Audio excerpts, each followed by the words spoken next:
지난 40여일 동안 열리지 못했죠. 박근혜 전 대통령에 대한 재판, 오늘로 예정됐었습니다만 또 연기가 됐습니다. 당사자인 박근혜 전 대통령이 참석하지 않았습니다. 건강상의 이유로. 취재기자 연결해서 자세한 내용 알아보도록 하겠습니다. 권남기 기자.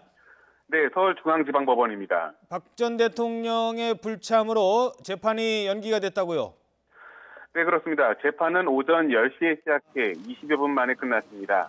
시작 전부터 재판정 앞은 입장을 기다리는 방청객들과 취진으로 붐볐는데요. 박 전 대통령은 참석하지 않았습니다. 박 전 대통령은 앞서 불출석 사유서를 통해 무릎에 생긴 부종 때문에 진통제를 먹고 있는 등 건강이 좋지 않다는 이유로 재판에 출석하지 않겠다는 의사를 밝혔습니다. 박 전 대통령의 불출석으로 재판은 시작 10분 만에 휴정됐고 결국 내일 오전으로 연기됐습니다.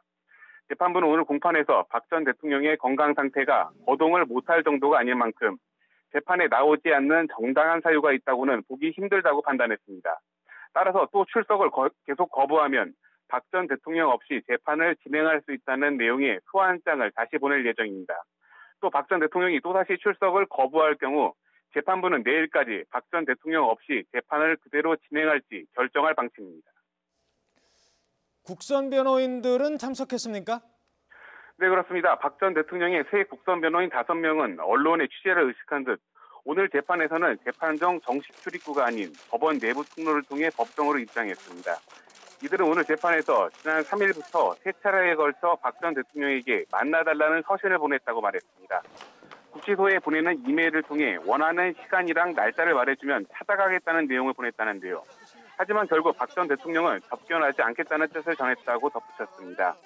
앞서 재판 준비에 차질을 우려해 법원이 알리지 않았던 국선 변호인 5명의 신상도 공개됐습니다.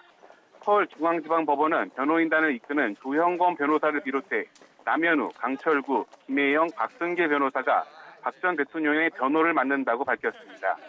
특히 조 변호사는 환경부에서 일하며 환경 분야에서 활동을 한 경험이 있고 지난 2006년부터 국선 전담 변호사로 활동했습니다.